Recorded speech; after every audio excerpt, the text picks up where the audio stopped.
Hi friends, ഇന്ന് നമ്മൾ 6ാം ക്ലാസ്സിലെ 3rd യൂണിറ്റിൽ വരുന്ന the rightful inheritors of the earth എന്ന ചാപ്റ്ററിലത്തെ കംപ്ലീറ്റ് ആക്ടിവിറ്റീസാണ് ഡിസ്കസ് ചെയ്യുന്നത്.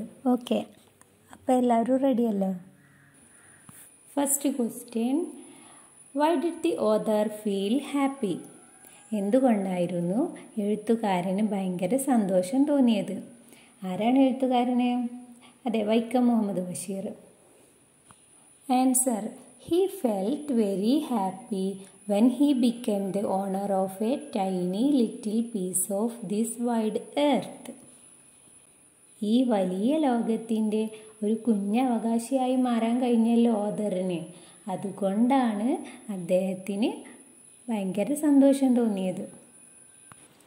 Second question, but then came the trespassers. Who were the trespassers? പിന്നീട് അവിടെ ട്രെസ്പാസേഴ്സ് കടന്നു വന്നു അല്ലേ? ആരൊക്കെയായിരുന്നു trespassers? Answer, birds and butterflies were the trespassers. ആരാണ്? പക്ഷികളും പൂമ്പാറ്റകളും ആണ് അല്ലേ? അവരെയാണ് ട്രെസ്പാസേഴ്സ് എന്ന് പറയുന്നത്. Third question, why did the author call the birds and butterflies trespassers? എന്തുകൊണ്ടാണ് ഈ ഓതർ പക്ഷികളെയും ബട്ടർഫ്ലൈകളെയും ട്രെസ്പാസേഴ്സ് എന്ന് വിളിച്ചത്? Answer, they were entered the author's 2-acre plot without permission, so the author called them trespassers. പക്ഷികളും ബട്ടർഫ്ലൈകളും ഒക്കെ എഴുത്തുകാരൻ്റെ അനുവാദം ചോദിക്കാതെയല്ലേ വീട്ടിലേക്ക് കടന്നു വന്നത്. അതുകൊണ്ടാണ് അവരെ ട്രെസ്പാസേഴ്സ് എന്ന് വിളിച്ചത്. Fourth question, which words are used by the author to describe the cobra? Cobra എന്ന് വെച്ചാൽ മൂർഖൻ പാമ്പ് അല്ലേ? മൂർഖൻ പാമ്പിനെ ഡിസ്ക്രൈബ് ചെയ്യാൻ വേണ്ടിയിട്ട് എന്തൊക്കെ വേർഡ്സാണ് ഓതർ യൂസ് ചെയ്തിട്ടുള്ളത്? Answer, fierce creature without paws or wings. It stood before the author, dignified, majestic, its hood spread out. കണ്ടാൽ തന്നെ പേടി തോന്നുന്ന രൂപത്തിൽ കാൽപാദങ്ങളോ ചിറകുകളോ ഒന്നുമില്ലാത്ത ഒരു ജീവിയാണ് അല്ലേ? ഓതറിൻ്റെ മുന്നിൽ ഇങ്ങനെ ഫണമൊക്കെ വിടർത്തി വന്ന് നിൽക്കും. Fifth question, but where could it go? Why didn't the cobra go to some other place? പക്ഷേ അത് എവിടെ പോവാനാ? എന്തുകൊണ്ടാണ് ആ മൂർഖൻ പാമ്പ് വേറെ സ്ഥലത്തേക്കൊന്നും പോവാഞ്ഞത്? Answer, the whole earth has been taken over by man. The cobra had no place to go. മൊത്തം ഭൂമിയും ഓരോരോ മനുഷ്യരും കൈവശമാക്കി വെച്ചിരിക്കുകയാണല്ലേ. അപ്പോൾ പിന്നെ അതെങ്ങോട്ട് പോവാനാ? Sixth question, why did God create A variety of things in this universe? എന്തുകൊണ്ടാണ് ദൈവം പലതരത്തിലുള്ള കാര്യങ്ങൾ സൃഷ്ടിച്ചത്? Answer, God has created A variety of things in this universe for all the creatures. ഈ ഭൂമിയിൽ താമസിക്കുന്ന എല്ലാവർക്കും വേണ്ടിയിട്ടാണ് ദൈവം ഇതെല്ലാം സൃഷ്ടിച്ചത്. Seventh question, why did the author think of A scientific way of living? എന്തുകൊണ്ടാണ് ശാസ്ത്രീയപരമായി ജീവിക്കണമെന്ന് ഓതറിന് തോന്നിയത്? The author believed that the earth belongs to all the creatures. It is harm to kill them. So he needed a new scientific way of living that helps to live without killing any living creature. ഈ ഭൂമി എല്ലാവർക്കും വേണ്ടിയുള്ളതാണ് അല്ലേ? ആരെയും ഉപദ്രവിക്കുന്നത് ശരിയായിട്ടുള്ളൊരു കാര്യമല്ല. അതുകൊണ്ട് ശാസ്ത്രീയമായ ഒരു പുതിയ ജീവിത രീതി ആവശ്യമാണ്. ആരെയും കൊല്ലാതെ കുഴപ്പങ്ങളൊന്നുമില്ലാത്ത ഒരു പുതിയ ജീവിതം ആവശ്യമായിരിക്കുന്നു. Eighth question, who were destroying the coconuts? ആരായിരുന്നു തെങ്ങുകളിലെ തേങ്ങകളെല്ലാം നശിപ്പിച്ചിരുന്നത്? ആരാണ്? The bats were destroying the coconuts. വവ്വാലുകളാണല്ലേ? വവ്വാലുകളാണ് തേങ്ങകളെല്ലാം നശിപ്പിച്ചിരുന്നത്. Ninth question, The gun is a symbol of cruelty. What does the author say about guns? തോക്കുകൾ ക്രൂരതയുടെ സിമ്പലാണ്. എന്താണ് ഓഥർ അതിനെക്കുറിച്ച് പറഞ്ഞിട്ടുള്ളത്? Answer. The author says that the gun is a symbol of cruelty. Guns have the power to destroy others. He opines that it should never have been invented. എന്താണ് author എന്താ പറയുന്നത്? തോക്ക് എന്ന് പറയുന്നത് ക്രൂരതയുടെ സിമ്പലാണ്. അതിന് എന്തിനേയും നശിപ്പിക്കാനുള്ള കഴിവുണ്ട് അല്ലേ? പിന്നെ എന്താ പറയുന്നത്? ഈ തോക്ക് ആരും കണ്ടുപിടിച്ചിട്ടില്ലായിരുന്നെങ്കിൽ എത്ര നന്നായിരുന്നു എന്നാണ് പറയുന്നത്. 10th question. Where were the bats found in large numbers? എവിടെയാണ് ഒരുപാട് വവ്വാലുകളെ കാണപ്പെട്ടിരുന്നത്? Answer.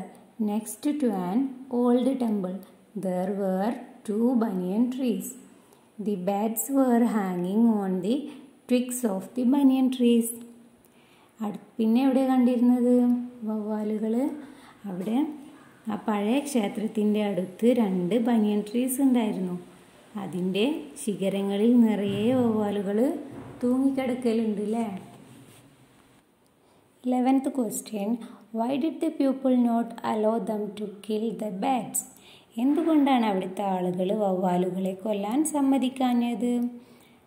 The people believed that bats were the souls of their ancestors, so they did not allow to kill the bats.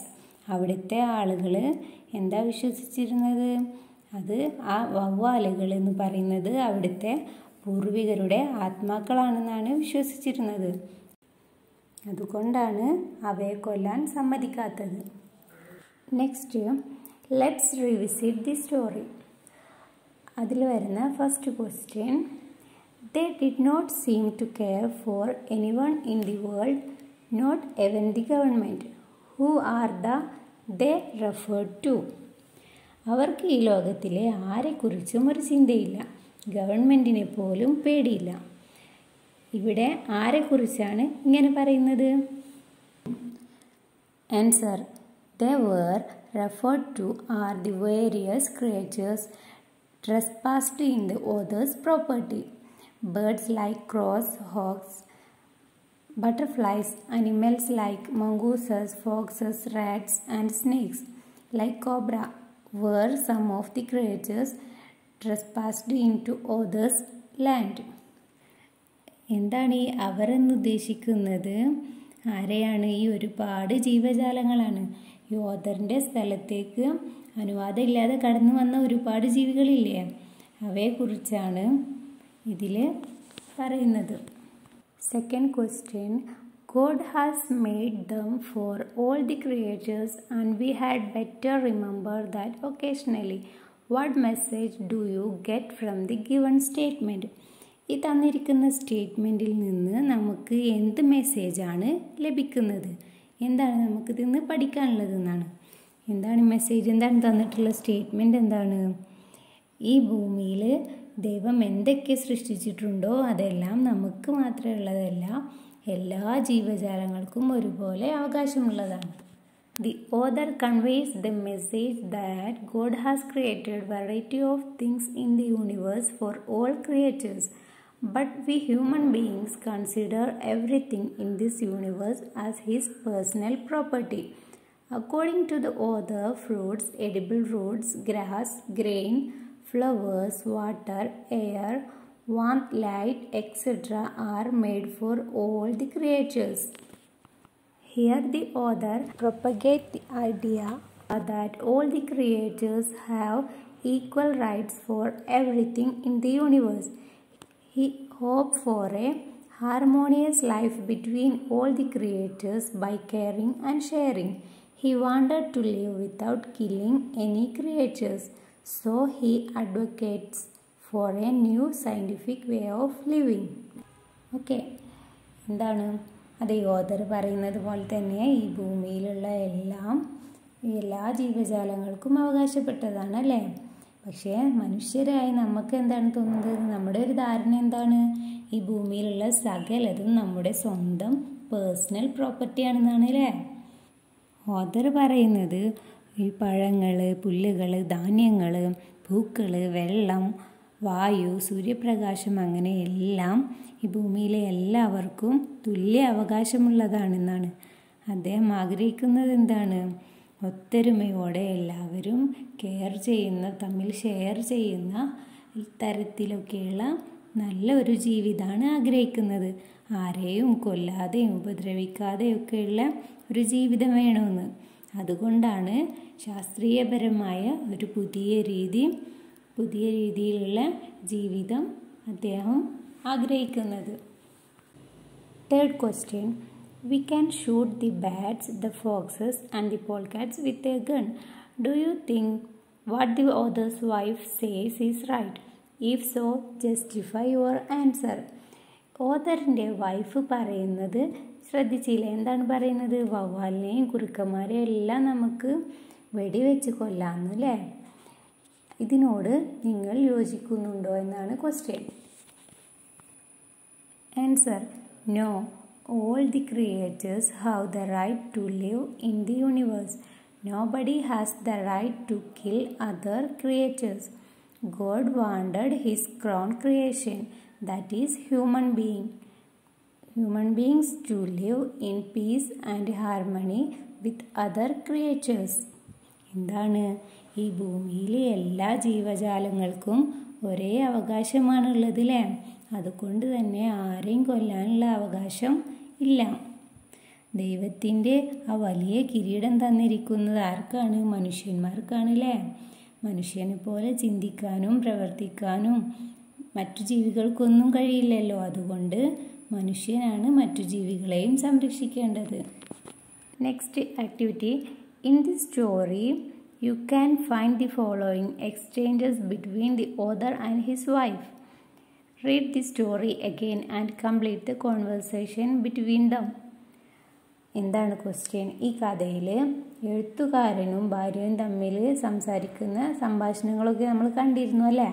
അപ്പോൾ എന്താണ്? ഈ story ഒന്നും കൂടി വായിച്ചു നോക്കിയിട്ട് ഈ താഴെ തന്നിട്ടുള്ള സംഭാഷണം ഫില്ല് ചെയ്യാനാണ്. ഓക്കെ. അപ്പോൾ ഫസ്റ്റ് ഓഥർ എന്താ പറയുന്നത്? We are the owners of this land. The birds, beasts, reptiles and insects to have a right to this land just as we have. എന്താ പറയുന്നത് ഓഥർ? നമ്മൾ ഈ സ്ഥലത്തിൻ്റെ ഉടമകളാണ്. അതുപോലെ തന്നെ പക്ഷികൾക്കും ഇഴജന്തുക്കൾക്കും അങ്ങനെ എല്ലാവർക്കും നമുക്കുള്ള അതേ അവകാശം ഉണ്ടെന്ന് പറയാണ്.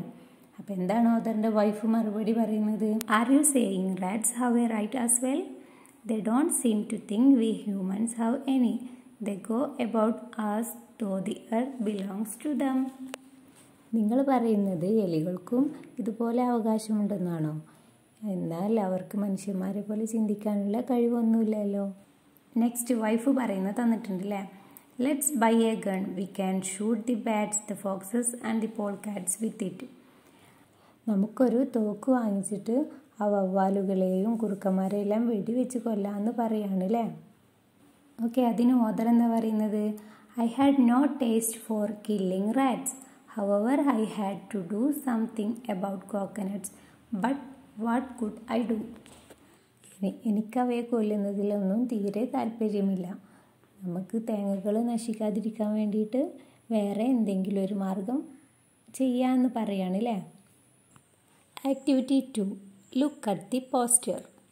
എന്താണ്? ഇവിടെ ഒരു പോസ്റ്റർ തന്നിട്ടുണ്ട് അല്ലേ? എന്താണ് എഴുതിയിട്ടുള്ളത്? Save earth. ഭൂമിയെ സംരക്ഷിക്കുക. Let us all live in harmony. എന്താണ്? നമുക്ക് എല്ലാവർക്കും ഒത്തൊരുമയോടെ ജീവിക്കാം. നെക്സ്റ്റ് ഒരു ക്വസ്റ്റ്യൻ തന്നിട്ടുണ്ട് അല്ലേ? What message does this poster convey? ഈ പോസ്റ്ററിലൂടെ എന്ത് സന്ദേശമാണ് നമുക്ക് തരുന്നത്? എന്താണ്? The poster conveys the message that we should live in complete harmony with all the creators around us. നമുക്ക് ചുറ്റുപാടുമുള്ള എല്ലാ ജീവജാലങ്ങളുടെയും കൂടെ നമുക്ക് ഒത്തൊരുമയോടെ ജീവിക്കണം. അതാണല്ലേ?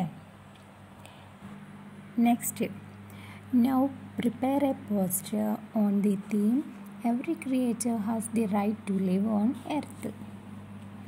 എല്ലാ ജീവജാലങ്ങൾക്കും ഭൂമിയിൽ ജീവിക്കാൻ അവകാശമുണ്ട്. ഇതിനെക്കുറിച്ച് ഒരു പോസ്റ്റർ തയ്യാറാക്കുക. അതാണല്ലേ ചോദ്യം. 2 മോഡൽസ് ഇവിടെ തന്നിട്ടുണ്ട്. ഇതുപോലെ നിങ്ങളൊന്ന് ട്രൈ ചെയ്ത് നോക്കൂ. Activity 3. Does the earth only belong to the human beings? What is the author's view about this? Pick out sentences from the text to justify the author's view. ഭൂമി മനുഷ്യർക്ക് മാത്രമുള്ളതാണോ? ഇതിനെക്കുറിച്ച് ഓഥറിൻ്റെ കാഴ്ചപ്പാട് എന്താണെന്നാണ്. No. According to the author, earth belongs to all the creatures created by the God. The last sentence of the story, all the living beings are the rightful inheritors of the earth, clearly conveys the author's view about the earth. He wanted to live in harmony, all creatures on earth, without killing them. He never considers human beings superior to other creatures.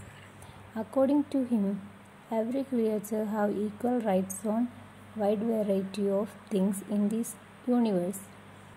The sentence, we are the owners of the land, without doubt, the birds, beasts, reptiles and insects too have a right to these things just as we have, reveals the central theme of the story. He looks forward for a scientific way of living by respecting every creature's rights. He wanted a serene and calm life. ഇതിലെന്താണ് നമ്മൾ ഓരോ ചോദ്യങ്ങളിലൊക്കെ പറഞ്ഞ സെൻറ്റൻസുകൾ തന്നെയാണ് വരുന്നത് അല്ലേ. എന്തൊക്കെയാണ്? ഈ ഭൂമി മനുഷ്യർക്ക് മാത്രമുള്ളതല്ല, എല്ലാവർക്കും ഒരുപോലെ അവകാശമുള്ളതാണ് അല്ലേ. ഒത്തൊരുമയോടെ സന്തോഷത്തോടെ ജീവിക്കണം, ആരെയും കൊല്ലാതെ ഉപദ്രവിക്കാതെ സന്തോഷത്തോടെ ജീവിക്കാൻ ഒരു ശാസ്ത്രീയമായ രീതി ആവശ്യമാണ് എന്നൊക്കെയാണ്. Activity 4. Look at the following sentence from the story. Hadn't the whole earth been taken over by man? Okay, ഈ ഭൂമിയെല്ലാം മനുഷ്യർ ഏറ്റെടുത്തിരിക്കുകയാണ് എന്നാണ് അല്ലേ. അതിൽ ബൈ എന്ന വേർഡ് ശ്രദ്ധിച്ചോ. ഓക്കെ, ഈ ബൈ എന്ന് പറഞ്ഞാൽ എന്താണ്? അതിന് നമ്മൾ പ്രിപ്പോസിഷൻ എന്നാണ് പറയുന്നത്. അതുപോലെ താഴെ തന്ന സെൻറ്റൻസുകളിൽ വിത്ത് എന്ന വേർഡ് മാത്രം കണ്ടില്ലേ, അതെന്താണ്? ആ വിത്ത് എന്ന വേർഡ് എന്ന് പറഞ്ഞാൽ എന്താ? അതും പ്രിപ്പോസിഷൻസ് ആണ്. ഓക്കെ, എന്താണ് കൊടുത്തിട്ടുള്ളത്? വിത്ത് കോക്കനട്ട്സ്, വിത്ത് കോക്കനട്ട് എന്നാണ് അല്ലേ. വിത്ത് എന്ന് പറഞ്ഞാൽ കൂടെ, തേങ്ങയോട് കൂടെ. Next, fill in the blanks choosing the right prepositions given in brackets. ബ്രാക്കറ്റിൽ തന്നിരിക്കുന്ന പ്രിപ്പോസിഷൻസ് ഉപയോഗിച്ചിട്ട് ഇത് ഫില്ല് ചെയ്യാനാണ് അല്ലേ. ഈ സെൻറ്റൻസിൽ വിട്ടുപോയിട്ടുള്ളതൊക്കെ ഫില്ല് ചെയ്യാനാണ്. Haritha reached home from school dash 6 o'clock എന്നാണ്. അപ്പോൾ അവിടെ എന്താണ് ആഡ് ചെയ്യുക? അറ്റ് അല്ലേ. At 6 o'clock in the evening. ഹരിത വൈകുന്നേരം 6 മണിക്ക് സ്കൂളിൽ നിന്ന് വീട്ടിലേക്ക് തിരിച്ചു വന്നു. Her mother was angry. അവിടെ എന്താണ് ആഡ് ചെയ്യുക? Her mother was angry with her അല്ലേ. അവളോട് അമ്മ ദേഷ്യത്തിലായിരുന്നു അല്ലേ. She was late because there was A quiz competition in the school. എന്താണ് അവിടെ ആഡ് ചെയ്യുന്നത്? അവിടെ ആഡ് ചെയ്യുന്നത് ഇൻ ദി സ്കൂൾ. എന്താണ് സ്കൂളിൽ ലേറ്റ് ആയത് എന്തുകൊണ്ടാണ്? സ്കൂളിലൊരു ക്വിസ് കോമ്പറ്റീഷൻ ഉണ്ടായിരുന്നു. She bagged the first prize in the contest organized by the literary club of the school. She was awarded a cash prize of ₹1,000. Her mother was very happy and was proud of her daughter. അതാണ് അവളുടെ അമ്മയ്ക്ക് ഒത്തിരി സന്തോഷമായി, അവളുടെ മകളെക്കുറിച്ച് അമ്മയ്ക്ക് ഒത്തിരി അഭിമാനമായി അല്ലേ. Activity 5. Look at the following sentences. താഴെ ഒരു സെൻറ്റൻസ് തന്നിട്ടുണ്ട് അല്ലേ. ഇവിടെ എന്താണ്? ഈ സെൻറ്റൻസിൽ വൈൽ എന്ന വേർഡ് ഉണ്ട് അല്ലേ. ഇത് ശ്രദ്ധിച്ചോ നിങ്ങൾ? വൈൽ എന്ന വേർഡ് എന്തിനാണ് നമ്മൾ യൂസ് ചെയ്യുന്നത്? രണ്ട് സെൻറ്റൻസുകളെ തമ്മിൽ കൂട്ടിച്ചേർക്കാൻ വേണ്ടിയിട്ടല്ലേ? എന്ന് വെച്ചാൽ എന്താണ്, മനസ്സിലായോ? രണ്ട് സെൻറ്റൻസിനെ ഒറ്റ സെൻറ്റൻസാക്കി എഴുതാൻ വേണ്ടിയിട്ടാണ് നമ്മൾ വൈൽ എന്ന വേർഡ് യൂസ് ചെയ്യുന്നത്. ഇപ്പോൾ ക്ലിയർ ആയില്ലേ? ഈ വേർഡ് കണ്ടില്ലേ? While I was still wondering my wife decided to take things into her hands one day. Okay, അപ്പോൾ ഇത് രണ്ട് സെൻറ്റൻസിനെ ഒന്നാക്കി എഴുതിയതല്ലേ? ഇതിൽ ശ്രദ്ധിച്ചോ, ഐ വാസ് സ്റ്റിൽ വണ്ടറിങ് അതൊരു സെൻറ്റൻസാണ്. പിന്നെ my wife decided to take things into her hands one day അത് വേറെ സെൻറ്റൻസ്. രണ്ടും കൂടി ആഡ് ചെയ്ത് എഴുതാൻ വേണ്ടിയിട്ട് വൈൽ യൂസ് ചെയ്തിട്ടുണ്ട്. പിന്നെ ഒരു സെൻറ്റൻസ് കഴിഞ്ഞിട്ട് കോമ ഇട്ടിട്ട് അങ്ങനെ ചെയ്തിട്ടുണ്ട് അല്ലേ? ഇപ്പോൾ ക്ലിയർ ആയില്ലേ? ഇപ്പോൾ എല്ലാവർക്കും മനസ്സിലായില്ലേ? ഇനി next, split the following sentences into 2. ഈ താഴെ തന്നിരിക്കുന്ന ഈ 5 സെൻറ്റൻസുകളെ നമ്മൾ 2 സെൻറ്റൻസാക്കി എഴുതാനാണ്. ഓക്കെ, എങ്ങനെ ചെയ്യാം നമുക്ക്? ഇതിൽ കോമ ഇട്ടിട്ടുണ്ട് അല്ലേ? കോമ എന്തിനാണ് കൊടുത്തിട്ടുള്ളത്? കോമ കഴിഞ്ഞിട്ടുള്ളത് നമുക്ക് രണ്ടാമത്തെ സെൻറ്റൻസ് ആക്കി എഴുതാം. അപ്പോൾ എങ്ങനെ ചെയ്യാം? ഫസ്റ്റത്തെ സെൻറ്റൻസ് നോക്കാം. While the author was travelling home he heard the result of his exams. Okay, ഇതിൽ നമ്മൾ വൈൽ മാറ്റുന്നു. വൈൽ മാറ്റിയാൽ എങ്ങനെ എഴുതാം? The author was travelling home. Next sentence, he heard the result of his exams. അപ്പോൾ easy അല്ലേ? ഇനി next എങ്ങനെ എഴുതാം? While I was making dinner my sister was watching television. അതെങ്ങനെ എഴുതാം? വൈൽ ഒഴിവാക്കിയാൽ I was making A dinner my sister was watching television. While I was speaking over phone my friend was reading magazine. ഇതെങ്ങനെ എഴുതാം? I was speaking over phone my friend was reading magazine. Next, while I was at school I was good in maths. Okay, എങ്ങനെ എഴുതാം? I was at school I was good in maths. Next, while my father was climbing the stairs he slipped and fell down. Okay, എങ്ങനെ എഴുതാം? My father was climbing the stairs he slipped and fell down.